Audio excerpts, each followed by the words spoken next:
we can take some other things here. Because if you see this kind of main construction in the lower part, which are by the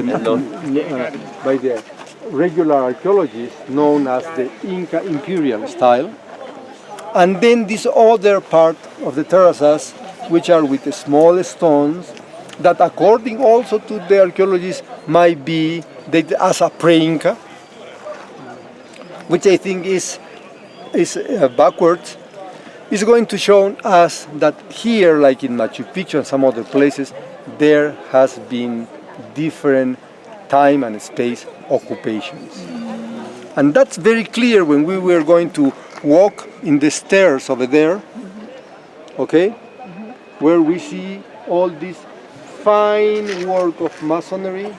There are two main places here, or three places, Coricancha, Pisac and Ollantaytambo, where you see this really fine masonry. If you have been in Egypt, one of the main things that is going to come to your head when you will see the work down there is that it's the same technique, the same hand. The ones who has been done part of the sacred chamber in Egypt are the same guys who has been doing this. This is the same hand.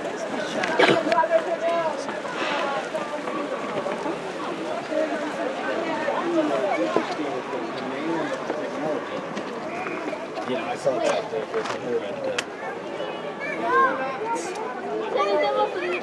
with the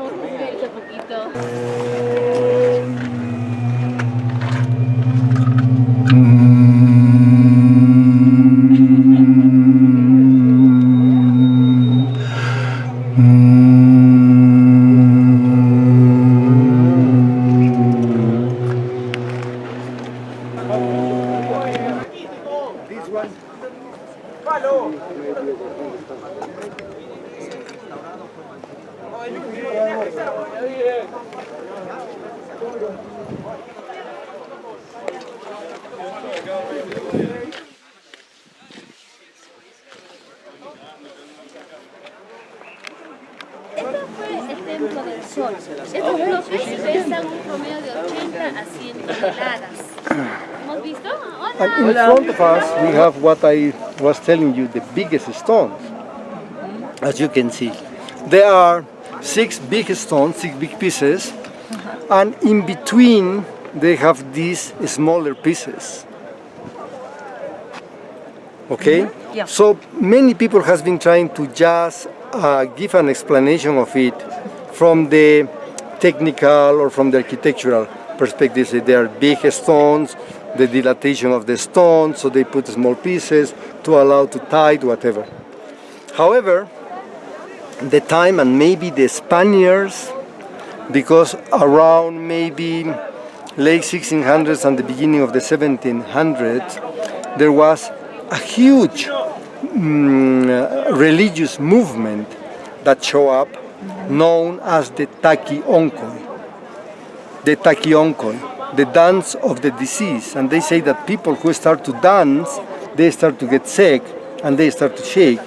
But the preacher was Juan Chogno, that has been coming like Christ with 2 women, one that called Mary and the other called Mary Magdalene, preaching that when the Spaniards arrived, there was a fight among the deities.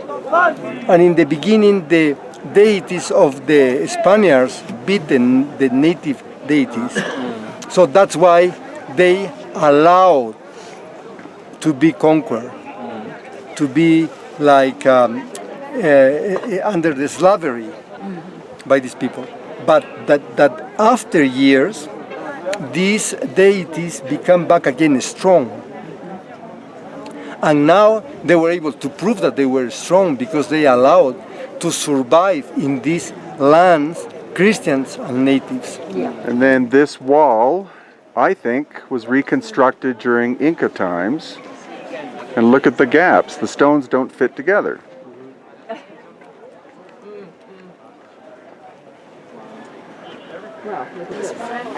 Well, at winter solstice, and this goes along with the knobs being shadow markers, is that I think high noon at winter solstice, the sun comes down and the shadow goes right down and locks into that notch. In the middle, the little half round. Yeah. Yeah.